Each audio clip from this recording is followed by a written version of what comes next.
Hi guys, tonight we are traveling back in time, back to an age that seems cloaked in shadow, mystery, and fear. The time historians once called the Dark Ages. Imagine a world without electricity, without the comforts of modern life, a world where kingdoms rose and fell like waves against the shore, and where ordinary people had to struggle every single day just to survive. What was life really like in Britain during those centuries after Rome fell, when the island seemed cut off from the glories of the ancient world? Was it truly as dark as legend tells us? Or was it a time of resilience, hidden progress, and quiet human courage? Tonight, we'll step into that world together. So settle in, find a comfortable place, close your eyes if you like, and let your imagination guide you. Dim the light. Let's begin. When the Roman Empire finally withdrew its legions from Britain around the early 5th century, the land was left vulnerable. Imagine the silence after centuries of order. Roads built in stone, aqueducts flowing with water, and soldiers marching in their disciplined lines, suddenly vanishing. The Romano-British elites, who had once depended on Roman protection, suddenly found themselves alone, surrounded by uncertainty. Raiders from across the Scytha Saxons, the Angles, the Jutes began pressing into the island. The Picts from the north and the Irish from the west threatened villages and towns. The order Rome had imposed crumbled, and in its place rose a landscape of fear and survival. For ordinary people, life in Dark Age Britain was not about politics or kings. It was about food, shelter, and safety. A family's life was tied to the rhythm of the seasons. In spring, fields had to be plowed often, with oxen or simple wooden plows, and seeds scattered by hand. In summer, crops needed to be tended carefully, weeds pulled, and animals kept alive. Autumn was harvest, the most critical time of all, when every able hand joined in cutting, gathering, and storing food that would hopefully last through the brutal winters. Winter itself was the season of dread. When the days were short, the cold seeped into timber halls, and hunger lurked in the shadows. Houses in this time were simple structures. Forget stone villas or comfortable Roman baths. Most people lived in timber huts with thatched roofs, walls made of wattle and daub, and earthen floors. Smoke from the hearth often filled the air inside, stinging the eyes because chimneys were rare. The smell of wood smoke clung to clothes and hair, a permanent reminder of survival. Families slept close together, sometimes even with their animals nearby, to share warmth. Privacy was almost non-existent. Clothing was made of wool or linen, spun and woven by hand. Women worked endlessly at spinning wheels and looms, turning fleece into cloth. Dyes were made from plants, madder for red, woad for blue, and walnut husks for brown.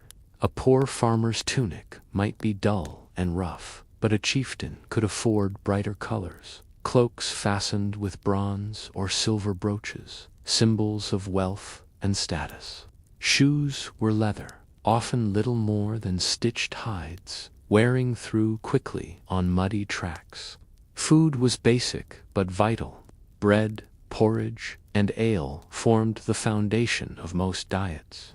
Meat was rarer, reserved for feasts or wealthier households, though pigs and chickens might provide occasional meals. Fish from rivers, berries from woods, and nuts gathered in autumn supplemented diets. Salt was precious, not only for flavor, but for preserving food. Honey was the main sweetener, treasured by all. Imagine children sneaking a finger into a honeycomb jar, a rare delight in a life often filled with labor. But beyond the fields and homes, the landscape was unsettled. Villages needed protection. Wooden palisades and small forts dotted the countryside. Warrior bands roamed, pledging loyalty to local chieftains. Raids were a constant fear. Raiders could arrive suddenly, torching homes, taking livestock, and carrying people away as slaves. A child might go to sleep to the sound of their mother's lullaby, only to wake in terror to shouts and fire. Safety was fragile, and alliances between tribes or warlords could mean the difference between life and ruin. Religion also shaped life. Christianity had been introduced during Roman times, but after the legions left, its hold weakened in some areas. Pagan practices, honoring nature, ancestors, and local gods, remained strong, especially among the Saxons and other newcomers. By the 6th and 7th centuries, missionaries like St. Augustine and others brought Christianity back with renewed force, building monasteries and churches. These monasteries became beacons of learning, preserving books, copying manuscripts, and keeping alive the flickering flame of literacy. In small scriptoria, monks bent over parchment, ink-stained fingers carefully writing words that would carry the wisdom of the past into the future. Without them, much of ancient knowledge might have been lost forever. Daily life was not only hard, but unpredictable. Illness and injury were constant threats. A small cut could fester and become deadly without modern medicine.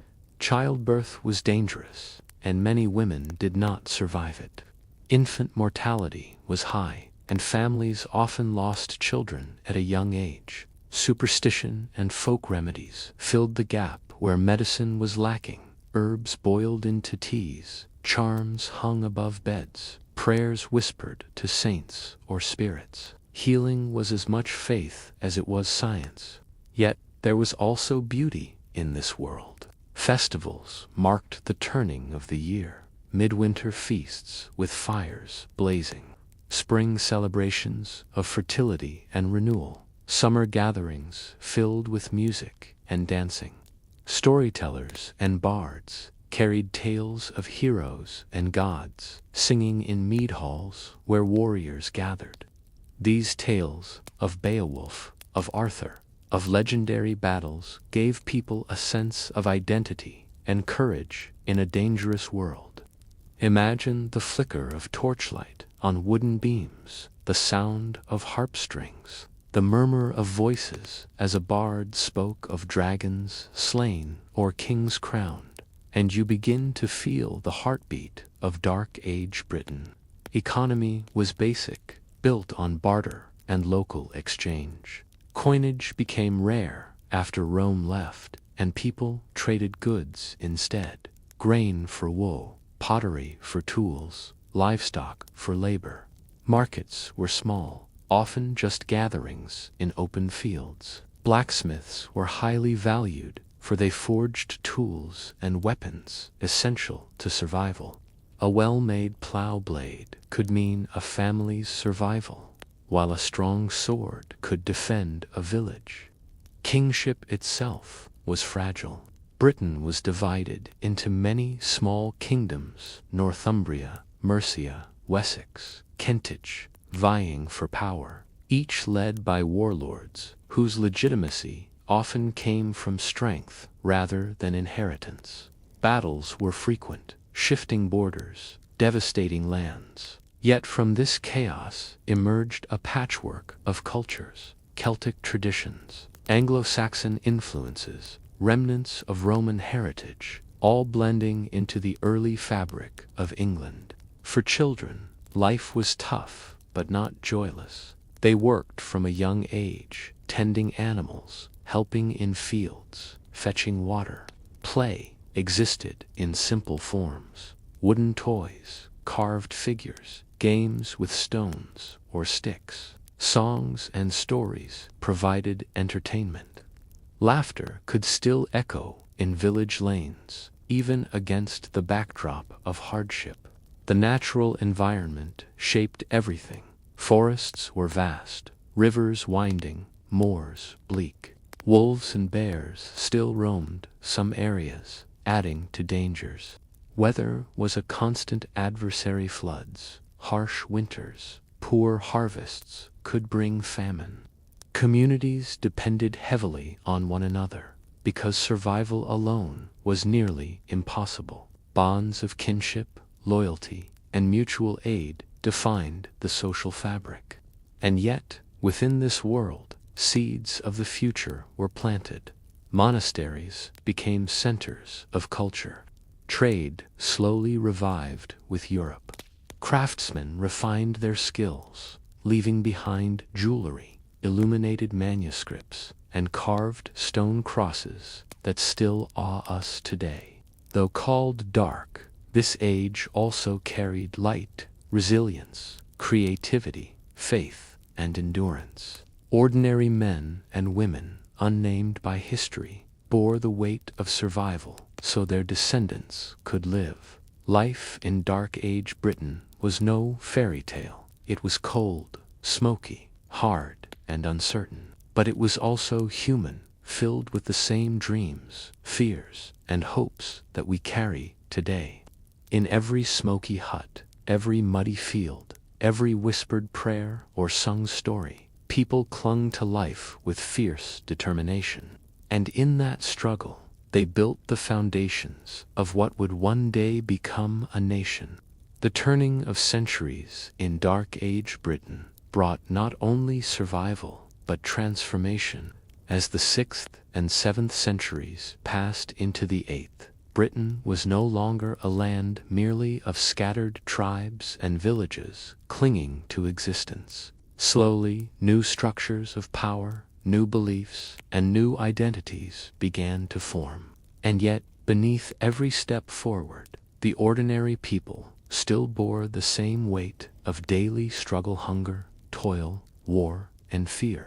To understand life in this age, we must imagine the world not as a fairy tale of knights and castles, but as a fragile balance between hope and hardship.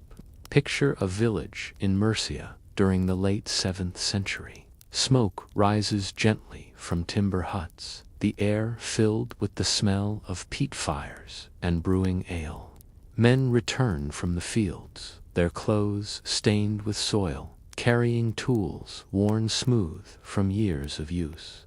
Women gather near the hearth, spinning wool, stirring pots of porridge, or grinding grain with heavy cornstones. Children dart about barefoot, their laughter echoing even as they are called to fetch water or tend animals. Life is woven together by labor, but also by community. Religion, by now, had taken firm root. Monasteries stood like islands of stability in a restless land. Within their stone walls, monks chanted prayers, their voices rising at dawn, noon, and dusk, marking time in a world where calendars and clocks held little meaning for peasants. To villagers, these monasteries were more than religious centers. They were sanctuaries of knowledge and sources of aid. A sick traveler might find shelter within, a farmer might trade grain for blessings, and pilgrims came seeking miracles at shrines of saints whose bones were believed to heal. The blending of old pagan beliefs with Christianity created a rich tapestry of faith.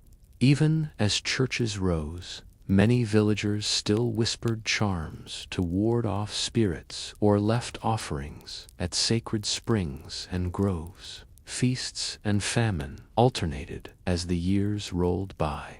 A bountiful harvest meant celebrations with music, dancing, and mead flowing in wooden cups. Torches lit up the night, and stories were told of ancestors, heroes, and the otherworldly. Yet a single failed harvest could bring despair. Crops lost to blight or storm meant hunger stalked the land. People dried herbs, smoked fish, and salted meat. But if stores ran out, survival depended on charity or desperate measures, aiding acorns, bark, or whatever could be foraged. famines struck communities like silent wars, leaving graves filled with the weak and young. Warfare, too, was never far away. Kingdoms jostled for dominance, their kings leading war bands into bloody clashes. Northumbria and Mercia rose to power, clashing like giants across the land. Armies met not in shining armor, but in leather chainmail for the wealthy few, shields painted with bold designs, and spears in every man's hand. A farmer might spend most of his life behind a plow, only to be summoned suddenly to battle. The call of loyalty demanded sacrifice, and refusal could bring shame or death. Battles were brutal, fought with axes and swords, arrows raining down, the earth soaked in blood. Yet, after war, life resumed. Fields had to be tilled, bread baked, children raised. Trade, though limited, also shaped life. River routes carried goods, salt, iron tools, pottery, amber from the Baltic, wine from Gaul. Markets buzzed with voices, trading wool for grain, honey for fish, tools for hides. Coinage returned slowly, with silver pennies minted by kings, stamped with crosses and rulers' names. These coins traveled far, a sign that Britain was no longer an isolated island, but part of wider networks of exchange. Still, for most villagers, barter ruled daily life, simple exchanges built on trust and necessity. Craftsmanship flourished even in hardship. Blacksmiths were central figures, shaping not just tools and weapons, but symbols of status. Jewelers worked delicate filigree in gold and silver, creating brooches and crosses that glittered in candlelight. Woodworkers carved patterns into doors, bowls, and crosses, their designs echoing both pagan motifs and Christian faith. These crafts, passed from hand to hand, remind us that even in so-called darkness, beauty endured. Health remained precarious. Diseases swept through villages, plague, fevers, coughs that lingered until breath failed. Remedies mixed practical herbs with mystical rites. A poultice of garlic might be applied to wounds, but a healer might also mutter incantations or trace protective signs in the air.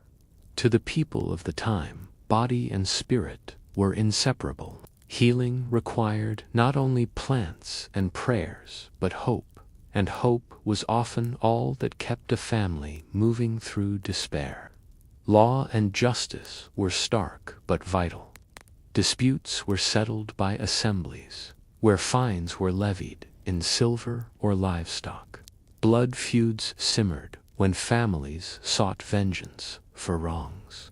Compensation, known as wergild, placed a price on life, a noble's life worth more than a peasant's. Yet even the poorest had a value recognized in law.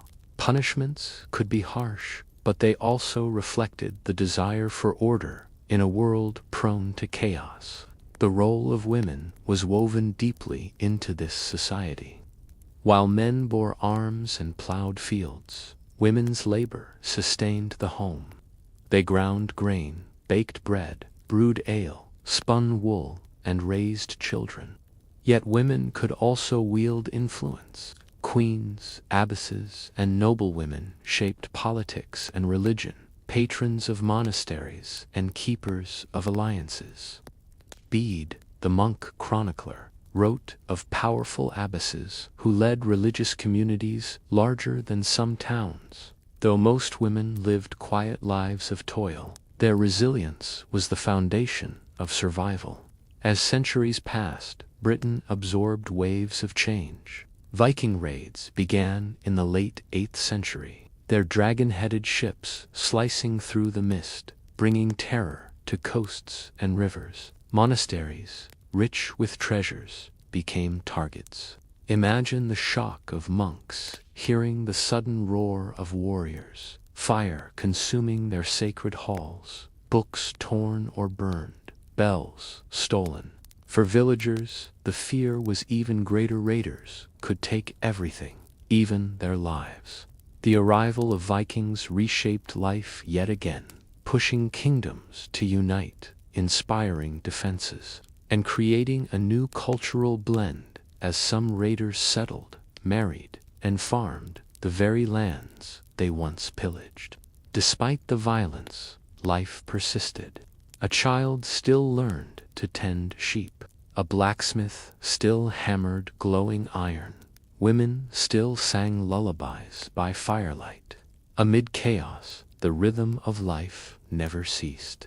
That rhythm, birth, toil, love, loss, death carried people forward. One cannot ignore the stories that gave meaning to those lives. Tales of Arthur, whether legend or truth, filled the imagination of Britons who longed for heroes in dark times.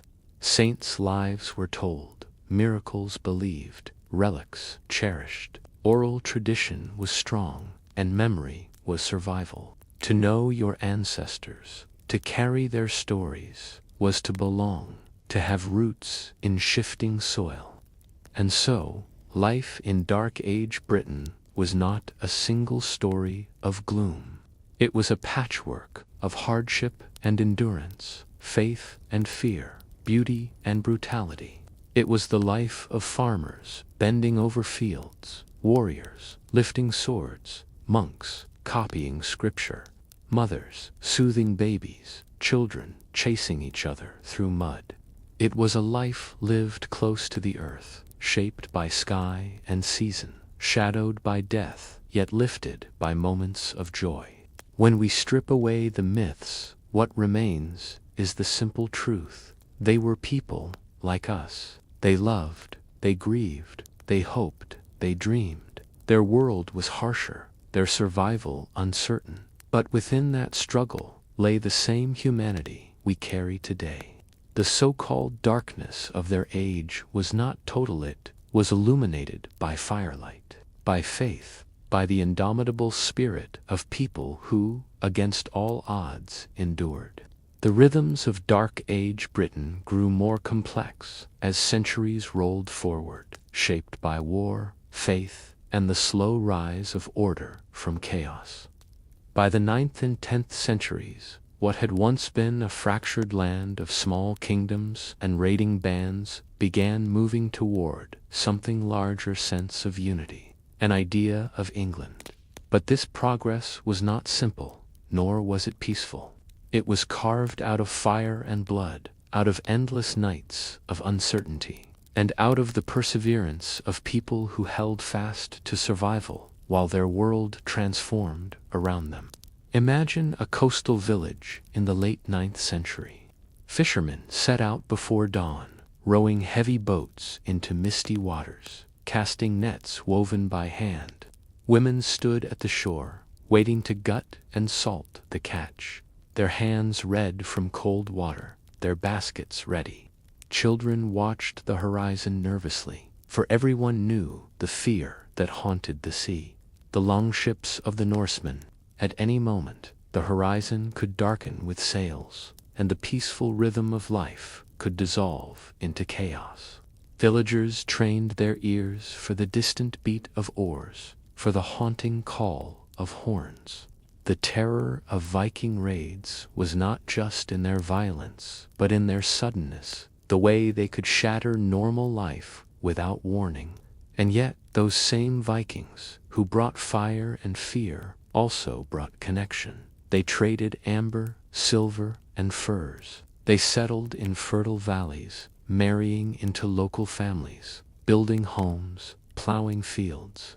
Towns grew where cultures collided. Markets bustled with goods from distant shores. And a new, mixed society emerged in places like the Danelotha regions, under Viking influence. For ordinary people, these shifts meant constant adaptation. A farmer might one day swear loyalty to a Saxon king, and the next to a Viking jarl. Allegiance was survival, and survival meant bending like a reed in the wind. But beneath these shifting banners life's core remained the same: sowing and reaping, feeding families, enduring winters, celebrating when luck allowed.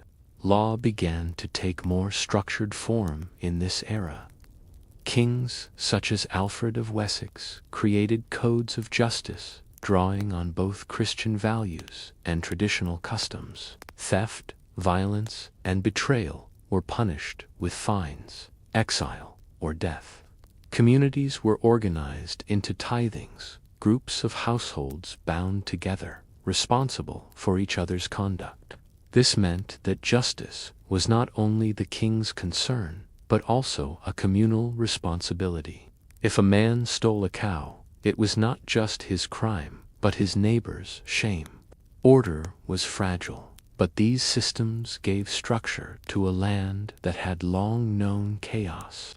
Monasteries, though often targets of raids, also grew into cultural strongholds. Picture the scriptorium of a monastery. Monks hunched over parchment, quills scratching, copying the Gospels by flickering candlelight. Without them, the wisdom of past centuries might have vanished.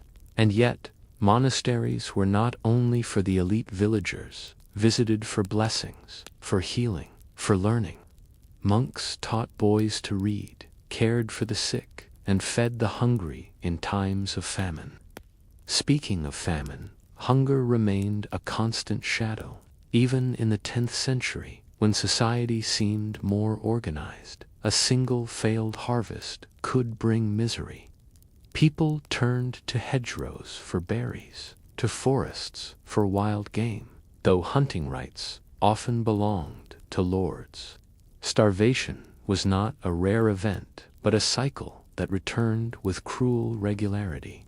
Festivals and faith gave people strength against such fears. Christmas, Easter, and Midsummer were marked with feasts, bonfires, and music.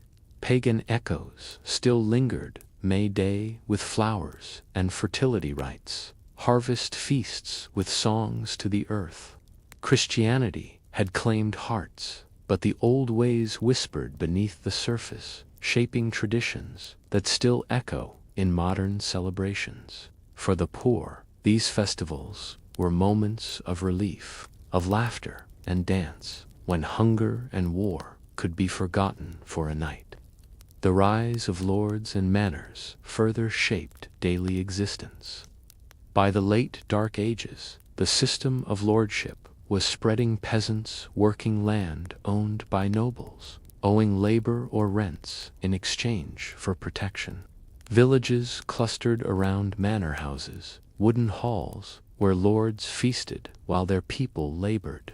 For peasants, freedom narrowed, but stability grew. The bond between lord and villager was one of necessity. Lords needed workers, workers needed protection. In this uneasy balance, the roots of medieval feudalism were planted. Clothing, too, reflected status more sharply. The poor still wore simple woolen tunics and rough cloaks, but nobles displayed wealth with dyed fabrics, imported silks, and embroidered designs. Brooches of gold or silver fastened cloaks, rings glittered on fingers, and swords became not only weapons but status symbols. A finely crafted sword could be a family heirloom, passed from father to son, its blade etched with runes or crosses. Owning one was a sign of power, respect, and responsibility. Peasant women toiled, endlessly grinding, baking, weaving, brewing, raising children, but noble women could hold significant authority. Some managed estates in their husband's absence, some were patrons of monasteries, and some even commanded respect as leaders.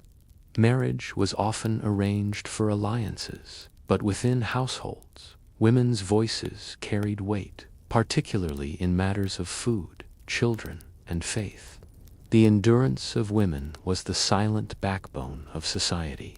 Children grew up quickly. From as young as 5 or 6, they worked in fields, learned trades, or tended animals. Education was rare outside monasteries, but oral learning was strong. A boy might learn farming from his father, a girl weaving from her mother. Songs, riddles, and proverbs were their lessons, passed down through generations. Play still existed: wooden toys, games with stones, races in fields, but childhood was brief, often shadowed by hunger, illness, or war. Warfare continued to shape the land. Viking invasions pressed kingdoms to unite, leading eventually to the idea of a single English nation. Kings like Alfred the Great built fortifications called Burswalled towns, where villagers could retreat in times of attack. Life inside these burhs was crowded, smoky, and noisy, but safer than open villages. Markets thrived inside walls, craftsmen sold wares, and a new sense of community formed. These fortified towns were the seeds of future cities. And yet, even as kingdoms grew stronger, uncertainty remained. Death was always near, whether by sword, disease, or hunger. Cemeteries filled with simple graves, bodies wrapped in cloth or placed in wooden coffins, sometimes with humble belongings beside them. For the poor, there were no grand monuments, only the memory carried by family, the whispered prayers of those left behind. But belief in heaven, in saints, in an afterlife, gave hope that suffering was not the end. Legends and stories blossomed in this time, feeding imaginations weary from hardship. Tales of Beowulf spread, mixing heroism with myth. The figure of Arthur grew into legend, a king who once defended Britain against chaos, a beacon in dark times. These stories were not just entertainment, they were lifelines, teaching courage, loyalty, and the hope that greatness could rise even from despair. Fields were more organized, villages more permanent, kingdoms more defined. Christianity stood firm, pagan whispers fading but never fully gone. Trade linked Britain to distant lands. The Viking threat, though fierce, had woven new threads into the island's culture. And through it all, the lives of ordinary people continued in their eternal rhythm, planting, reaping, loving, grieving, enduring. The so-called darkness of this age is less about the absence of light and more about the fragility of life. But in that fragility, there was also resilience. People carved meaning out of hardship, found joy in fleeting moments, and passed on traditions that shaped generations to come. Their struggles built the foundation for the world that followed. A world of castles, knights, and kingdoms, remembered in brighter colors. But beneath those brighter ages, the quiet persistence of Dark Age Britain remained the root from which everything else grew. The dawn of the 11th century in Britain was not the end of the Dark Ages, but it was the beginning of their transformation into something new. Centuries of struggle, raids, famine, faith, and resilience had carved a society that was no longer only surviving, but beginning to look forward. Yet, for the men and women who lived through these times, every day was still a test, every season a challenge, and every breath uncertain. What we call history today was, for them, the intimate rhythm of life, as ordinary as rising with the sun, and as profound as facing death with courage. In the countryside, life still revolved around the land. A farmer's year was dictated by plowing, sowing, tending, and harvesting. Wooden plows, often drawn by oxen, carved furrows into heavy soil, and seed was sown by hand, scattered in hope more than certainty. The fertility of the earth determined survival, and every storm or drought was a threat. Yet tools had become stronger, iron plowshares cutting deeper, allowing fields to expand. Villages grew where once only scattered huts stood, and manorial systems tightened their grip. A peasant's obligations to his lord might mean days of forced labor on the lord's domain, leaving less time for his own family's land. Still, protection came with this service, and in an age of raids and warfare, protection was worth the cost. Inside villages, life was crowded and earthy. Houses were still timber, thatched, smoky, and dimly lit, but they clustered together now, forming a sense of community beyond kinship. Paths ran between huts, livestock wandered freely, and dung mixed with mud beneath bare feet. The smell of wood smoke and manure hung constantly in the air. For entertainment, villagers gathered in alehouses or at seasonal fairs, where music, games, and wrestling matches brought laughter to lives otherwise consumed by labor. Storytelling remained central. Legends of saints, heroes, and ancestors passed from mouth to mouth, binding people together with shared memory. Food continued to reflect social status. For peasants, barley bread, pottage made of beans and root vegetables, and ale remained staples. Wealthier households enjoyed wheat bread, roasted meats, cheese, honey, and imported spices. Feasting was an expression of power, a lord demonstrating wealth by laying out long tables groaning with food, cups overflowing with mead, entertainers filling the air with song. For the poor, such feasts were rare glimpses of abundance, remembered long after the hunger of ordinary days returned. By this time, Christianity had become the unquestioned faith across Britain, though local traditions still colored its practice. Churches dotted the countryside, built of stone or timber, their bells calling villagers to prayer. Baptism, marriage, burial, all of life's milestones were marked by the church. Priests preached not only of heaven and hell, but also of morality, law, and obedience. Tithes payments to the church were collected from even the poorest, adding another weight to lives already burdened.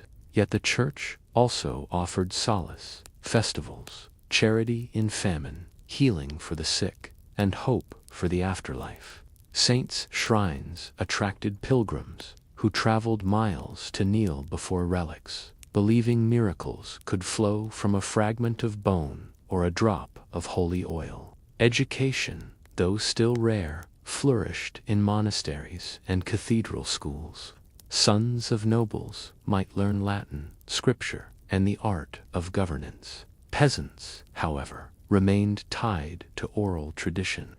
Wisdom was carried in riddles, proverbs, and songs, lessons of survival more than letters.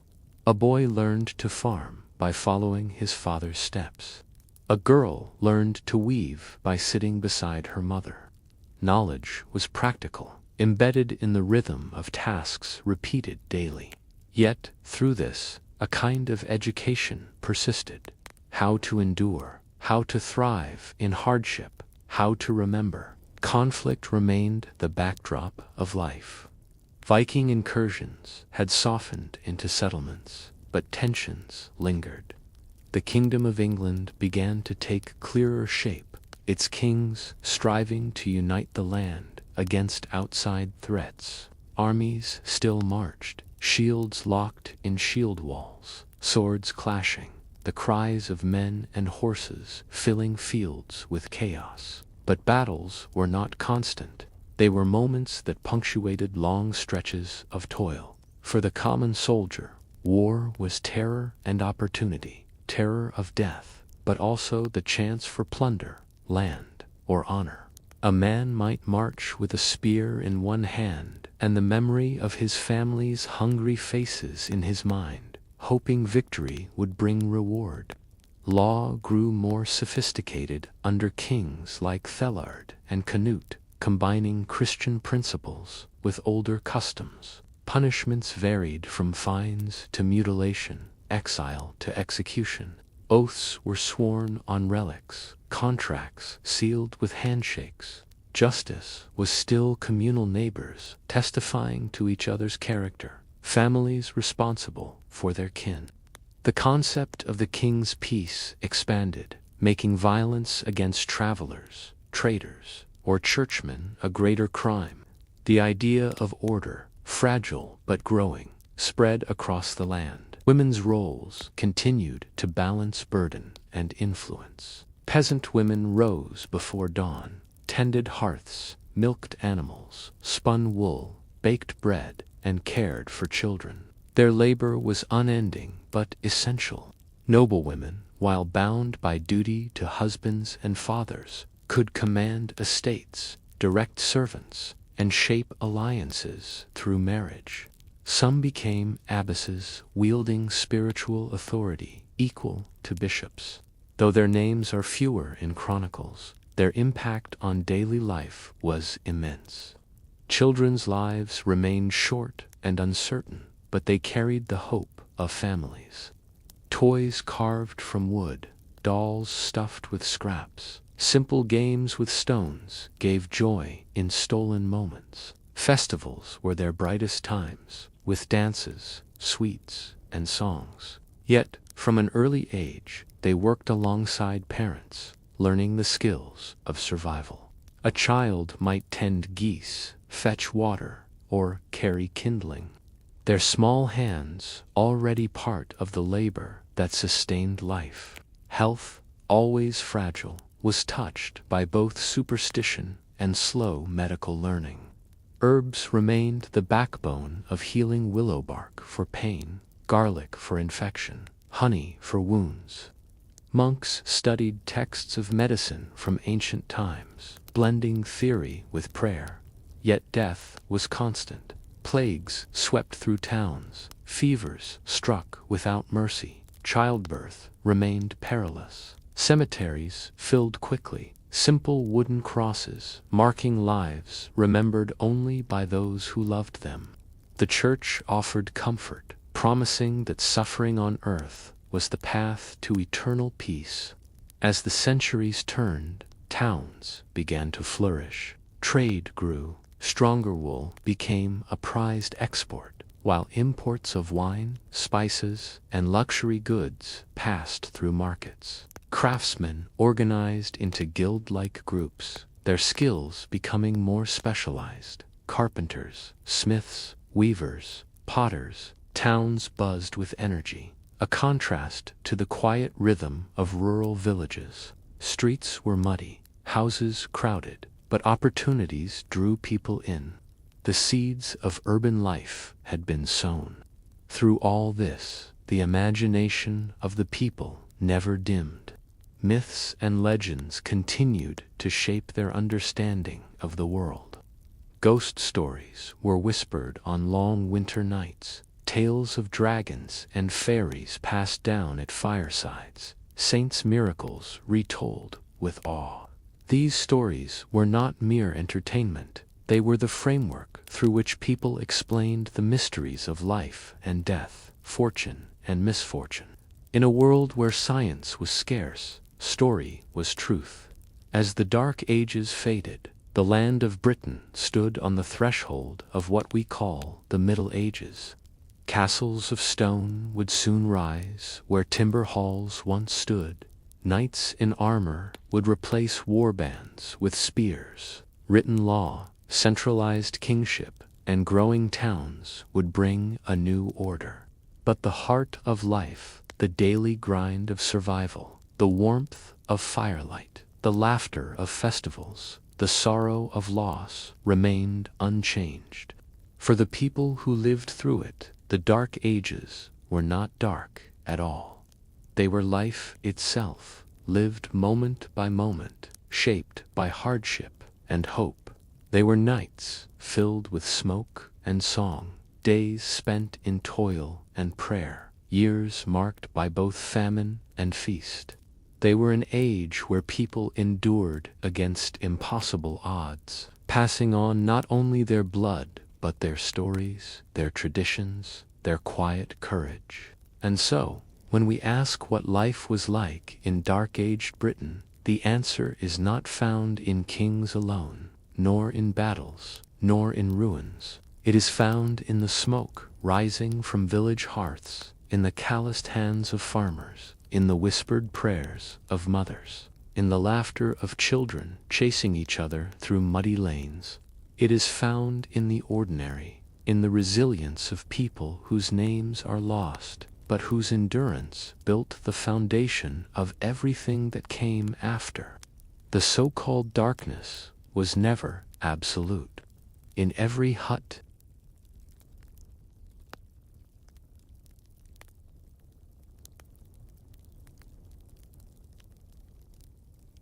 imagine the clatter of wooden bowls, the smoky scent of a hearth, and the constant rhythm of survival shaping what people ate in the Middle Ages. Food was not just nourishment, it was identity, power, and survival itself. In a world where seasons dictated plenty or famine, what ended up on the table told you everything about who you were, where you lived, and how much you mattered in society. The difference between a lord's feast and a peasant's supper was not simply one of taste, it was a gulf that mirrored the entire structure of medieval life.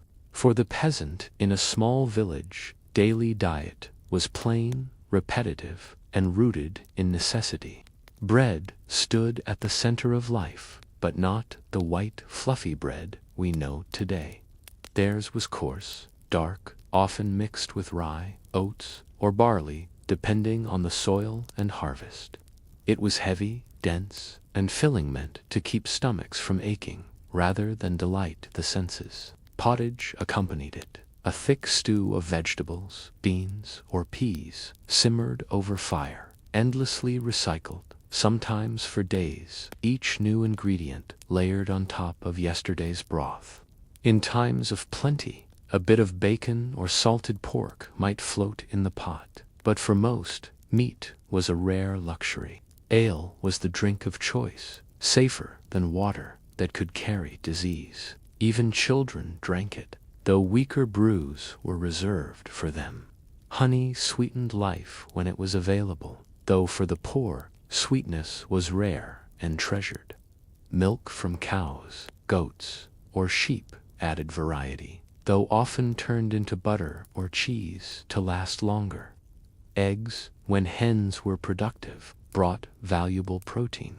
But overall, the peasant diet was simple, filling, and repetitive, designed to fuel hard labor in the fields. In contrast, the tables of the wealthy were stages for power and excess. A nobleman's hall during a feast was a spectacle of abundance. White bread, finely sieved and soft, marked status at once.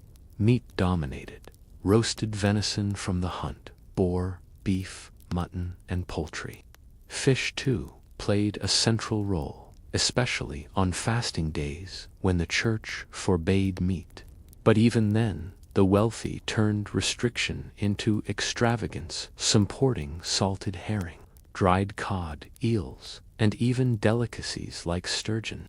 Spices from distant lands transformed dishes into statements of prestige. Cinnamon, cloves, nutmeg, black pepper, saffron. These were not merely flavors, but symbols of wealth, carried across vast trade routes, each pinch worth its weight in silver. Meals were spectacles of hierarchy. The lord and his family sat at the high table, served the choicest cuts on silver platters, while retainers and servants ate plainer fare farther down the hall. Food was carved and presented by attendants, not by the diners themselves, for serving was as much performance as necessity. Colored jellies, pastries shaped into animals, and pies filled with birds that flew out when cut open. These were not just meals, but entertainment, designed to awe guests and reinforce social rank. Yet even among the rich, diet reflected the rhythms of religion. The medieval calendar was punctuated by fasting days and seasons of abstinence, particularly Lent. On these days, meat was forbidden, and even dairy was often restricted. Fish, however, was permitted, and this led to creative cooking. Wealthy households demanded fish both fresh and preserved, drawing from rivers, ponds, and seas. Monasteries in particular became masters of fish farming, ensuring supplies of carp, trout, and eels for religious observance. For peasants, fasting days simply meant their diet hardly changed. Meat was rare anyway, so their meals of bread, pottage, and fish remained constant. Seasons shaped food more than preference. In summer, fresh greens, fruits, and herbs brightened diets. Apples, pears, cherries, plums, and berries provided bursts of sweetness. In autumn, the harvest brought abundance, grains stored for winter, nuts gathered, animals slaughtered and salted. Winter was harsh. Meals grew repetitive. Dried beans and peas became staples. Salted meat was rationed, and hunger loomed if stores ran thin. Spring was the hardest, the so-called hungry gap, when winter stores dwindled and the new harvest had yet to grow. It was in this lean season that resilience was tested, and many turned to wild herbs, nettles, or whatever could be foraged to fill empty stomachs. Food was medicine as well as sustenance. Medieval people believed in the theory of humors, blood, phlegm, black bile, and yellow bile leach, linked to qualities of hot, cold, wet, or dry. Food was prescribed to balance the humors. Too much heat in the body could be cooled with cucumbers or lettuce. Too much cold could be offset with spiced wine or roasted meats. Physicians, when consulted, might recommend diets as treatment, blending practical herbal remedies with mystical notions of balance. For the common people, knowledge of herbs was passed through generations. Garlic for infection, honey for wounds, mint for stomachs. Though primitive by modern standards, it reflected a deep connection between diet, health, and survival. Cooking methods varied, but fire was always at the heart. Open hearths filled homes with smoke, cauldrons hung over flames, spits turned slowly with roasting meat. Baking required communal ovens in many villages, since only lords or monasteries could afford large ovens of stone. Bread was baked in batches, shared, and sometimes taxed by lords who controlled the ovens. In noble households, kitchens were bustling centers of activity, staffed with cooks, scullions, and spit-turners, producing vast quantities of food for feasts. Kitchens were dangerous, hot, and smoky, but they were also centers of innovation where recipes traveled and evolved. The church influenced not only fasting, but also food ethics. Gluttony was condemned as sin, yet feasting remained central to aristocratic life. Monks wrote about moderation while enjoying well-stocked monastic tables. Charity was tied to food. Feeding the poor was seen as holy duty, and almsgiving often took the form of bread or leftover stew distributed at monastery gates. Pilgrims traveling to shrines relied on such charity, sharing simple meals with strangers along the road. Food scarcity haunted the Middle Ages. Famine struck when harvests failed, often triggered by harsh winters or excessive rain. Starvation pushed people to eat bark, roots, or even slaughter animals too young to sustain. Accounts describe skeletal figures wandering in search of food, villages decimated by hunger. Grain shortages led to bread adulterated with whatever filler was at hand, sometimes even poisonous plants. Such times revealed the fragility of life in an age when every mouthful depended on weather, war, and chance. Yet, amid hardship, food brought joy and community. Harvest festivals celebrated abundance with dancing, music, and shared feasts. Weddings and holy days brought rare indulgence, with roasted meats, pastries, and ale flowing freely. Even peasants, who endured monotonous diets, found moments of delight in honey cakes, roasted chestnuts, or seasonal fruits. The sharing of food was an act of solidarity, a way to affirm bonds in a world where survival was often precarious. Across regions, diets varied.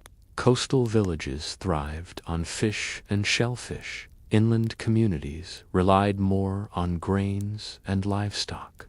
In warmer climates of southern Europe, olives, grapes, and citrus fruits enriched diets, while in the north, hearty stews and salted fish dominated. Trade routes expanded horizons. Spices from Asia, sugar from the Middle East, wine from France, and dried fruits from the Mediterranean slowly seeped into wealthy diets. Each luxury, a reminder of how interconnected the medieval world was becoming. By the late Middle Ages, food culture began to shift. Cookbooks appeared in noble courts, filled with recipes that combined exotic spices, complex sauces, and elaborate presentations. These were not meant for peasants, but for lords seeking prestige. The ordinary people, however, continued with their bread, pottage, and ale, their meals shaped more by necessity than fashion. The contrast between noble banquets and peasant tables remained one of the starkest divides of the age. Food in the Middle Ages was never just about filling the belly, was a mirror of society itself. It revealed class divisions, religious devotion, seasonal cycles, and human resilience. Every loaf of bread, every pot of pottage, every feast of roasted venison told a story of survival, power, and tradition. For the poor, it was survival, day by day. For the rich, it was display and indulgence. For everyone, it was life itself, measured in harvests and hunger, in fasts and feasts. In the world of the Middle Ages, food remained both the greatest necessity and the clearest symbol of power, shaping not only survival, but the very rhythm of daily existence. From the humblest peasant hut to the grandest royal court, what was eaten and how it was prepared, served, and consumed reflected wealth, class, religion, and the delicate balance between abundance and scarcity. To understand the second layer of medieval food culture, one must look deeper into the ceremonies of dining, the silent struggles of famine, the innovations of cooking, and the cultural exchanges that reshaped the medieval palate. At the lowest level of society, the diet was dominated by cereals, vegetables, and legumes. A peasant might wake to a crust of stale bread dipped in broth, work the fields until midday, and then break for pottage again. A stew of beans, peas, onions, leeks, or cabbage seasoned simply with salt or a handful of herbs. Bread was omnipresent, but the kind of bread depended heavily on social rank. The poor ate bread darkened with rye, oats, or barley, often dense and bitter, while the wealthy savored lighter wheat bread, carefully sieved and baked in finer ovens. In fact, the whiteness of bread was a visible marker of privilege, a detail noticed instantly by all at the table. Protein for peasants came in modest amounts, often from dairy, eggs, or occasional bits of pork. Pigs were essential for villagers because they could forage freely in woods, feeding on acorns and roots, providing meat when slaughtered, fat for cooking, and hides for tools. Sheep gave not only wool, but also milk, which was transformed into butter and cheese foods that lasted longer than fresh milk and carried through leaner months. Chickens laid eggs regularly, providing a steady, though limited supply of nutrition. Meat from cows was far less common among peasants, since cattle were more valuable as beasts of labor. For the nobility, protein was abundant and varied. Hunting rights belonged to the lords, and forests became theaters of both sport and provision. Venison, wild boar, hare, and game birds filled noble kitchens. The act of hunting itself was symbolic, reinforcing the dominance of the ruling class, but the consumption of game at feasts also highlighted that distinction. Large kitchens, staffed with professional cooks, experimented with spices, sauces, and complex dishes, many of which bore little resemblance to the simple meals of the countryside. Fish occupied a central role in medieval diet, not only for its availability, but also because of religious mandates. With nearly half the year marked by fasting days when meat was forbidden, fish became the obvious substitute. Rivers and coasts supplied fresh catches trout, salmon, eels, and herring, while preservation techniques such as drying, smoking, and salting allowed fish to be stored and traded widely. Salted cod, for example, became a staple across northern Europe, sustaining communities far from the sea. Monasteries, with their elaborate fish ponds and controlled farming, ensured a steady supply, transforming aquaculture into both a spiritual and economic resource. Religious influence over food cannot be overstated. The medieval church regulated diet through fasts, feast days, and prohibitions. Lent, Advent, Fridays, and numerous saints' days restricted meat consumption, forcing creativity in kitchens. Wealthy households turned fish dishes into displays of excess, coating them with spices or shaping them into illusions, such as a dish resembling roasted meat but made entirely of fish. For peasants, the rules often changed little. Their diet was already heavily plant-based, so fasting meant little more than continuing with bread and vegetables. Spices were one of the most fascinating aspects of medieval food culture. Though unimaginable luxuries to peasants, they defined noble dining. Cinnamon, pepper, nutmeg, ginger, cloves, and saffron arrived along trade routes from Asia and the Middle East, traveling through the hands of Venetian and Arab merchants before reaching Europe. To sprinkle pepper on one's food or tint a dish golden with saffron was to declare wealth and power. Myths even surrounded spices. They were thought to preserve health, improve digestion, and balance the body's humors. In kitchens of nobility, sauces heavy with vinegar, honey, and exotic spices became hallmarks of cuisine, transforming simple meat into sophisticated delicacies. Meals themselves were highly structured social events. In great halls, food was served in courses, though not the modern kind of neatly separated dishes. Instead, waves of food arrived together, from roasts and pies to fish and soups, all set out for guests to share. The seating arrangement reinforced hierarchy. The lord at the high table with favored guests, while lesser ranks sat farther away, receiving simpler fare. Carving and serving were ceremonial acts, performed with grace and etiquette, often by men trained in the art. Eating was done with knives, spoons, and forks were not yet common in much of medieval Europe. Bread often doubled as a plate, soaking up juices, and at the end of the meal, it might be given to the poor as alms. Drinks defined meals as much as food. Ale and beer were everyday staples, brewed at home in villages or at larger scale in towns. Wine, imported from France or produced in small English vineyards, was reserved for the wealthy and clergy. Mead, made from honey, carried echoes of earlier traditions and was enjoyed in noble feasts, Water was rarely trusted unless from a clear spring. Thus, fermentation became the safeguard of health. Preservation of food was essential in an age without refrigeration.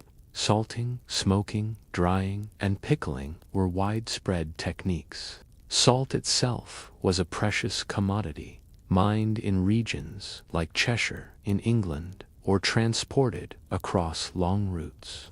Meat was often slaughtered in autumn, then preserved to last through winter. Vegetables were dried or stored in root cellars, grains carefully sealed against pests. Dairy products were churned, curdled, and aged into forms that could survive weeks or months. Every household understood the delicate balance between storing enough food for winter and consuming enough to stay alive in the present. Famine was the shadow that haunted medieval diet. When harvests failed due to poor weather, disease, or war, hunger spread rapidly. Accounts tell of desperate people eating grass, bark, or spoiled food, of bread mixed with ground acorns or weeds, of children left skeletal by hunger. Between the 10th and 14th centuries, localized famines struck repeatedly, each one reminding communities of their vulnerability. The Great Famine of 1315 to 1317 devastated much of Europe, including Britain, when relentless rain ruined crops, livestock died of disease, and stored food spoiled. Starvation was not just misery, it reshaped populations, reduced labor forces, and altered entire economies. Despite hardship, moments of abundance and joy remained central. Festivals celebrated harvests, saints' days, or royal events with feasting that brought entire communities together. Even peasants could taste roasted meats or sweet pastries at such times, rare luxuries that lingered in memory. Food was always tied to ritual and symbolism. Easter eggs, Christmas feasts, harvest bread shaped into crosses. Weddings, too, became occasions for shared abundance, with multiple courses, music, and communal drinking. Cultural exchange reshaped diets across centuries. The Crusades opened new routes for spices, sugar, rice, and citrus fruits, transforming noble cuisine in Europe. Contacts with the Islamic world introduced new techniques in cooking, distillation, and preservation. Sugar, once a rare medicine, became a sweetener for the wealthy, though still prohibitively expensive. Almonds, widely used, produced almond milk, a staple substitute during fasting days when dairy was forbidden. Such exchanges illustrate how food was never static, but part of a global flow. Even in what we call the medieval age, cooking technology also evolved. Hearths remained central, but larger households built specialized kitchens with chimneys, ovens, and multiple workstations. Spits for roasting grew elaborate, sometimes turned by mechanical devices, powered by dogs running on treadmills. Cauldrons, skillets, and iron griddles expanded possibilities for boiling, frying, and baking. Recipes began to be written down in noble courts, with some of the earliest medieval cookbooks emerging in the 13th and 14th centuries, offering glimpses of refined tastes and culinary artistry. The symbolism of food extended beyond taste and nourishment into politics and identity. Monarchs used feasts to cement alliances, display wealth, and assert authority. Banquets became theaters where political messages were embedded in the abundance and spectacle of dishes. Foreign ambassadors were impressed or intimidated by tables groaning with exotic foods. At the same time, food reinforced religious piety. Saints were honored with fasts, monasteries with daily rituals of bread and fish, and kings themselves humbled by symbolic acts of charity, such as washing the feet of the poor while feeding them in villages. The community aspect of food persisted strongly. Baking ovens were often shared, brewing ale was a group effort, and harvest time meant neighbors working side by side, rewarded with shared meals. Food tied people together in bonds of kinship and survival. The rhythm of sowing, reaping, and preserving was not only agricultural but cultural, embedding shared labor into shared memory. Even in literature and art, food was omnipresent. Medieval manuscripts depict lavish feasts, allegories of gluttony, or depictions of Christ feeding the multitudes. Poetry and tales described both abundance and hunger. From Chaucer's satirical portrayals of greedy monks to saints' lives recounting miraculous loaves, food was never simply backgrounded, was narrative itself, embodying themes of sin, virtue, joy, and suffering. By the close of the Middle Ages, diets had changed considerably from earlier centuries. Urbanization brought new markets, guilds, standardized trades like baking and brewing, and diets diversified with imported goods. Still, the great divide remained: the poor dependent on bread and pottage, and the rich indulging in meats and spices. Yet both groups shared the same fundamental reality: food was survival, food was culture, food was power. In the end, the story of food in the Middle Ages is not one of simplicity, but of contrast and endurance. It is a story of peasants stooping over steaming pots of pottage, while nobles reclined at feasts of roasted swans. It is a story of fasting and feasting, of hunger and abundance, of traditions carried through generations. It is the story of how every grain of wheat, every salted fish, every drop of ale was part of the great cycle of life in a world bound by seasons, faith, and necessity. For the medieval person, food was never just food. It was the essence of survival, the marker of status, the expression of devotion, the measure of fortune. It defined life, it haunted death, and it shaped the very world in which they lived.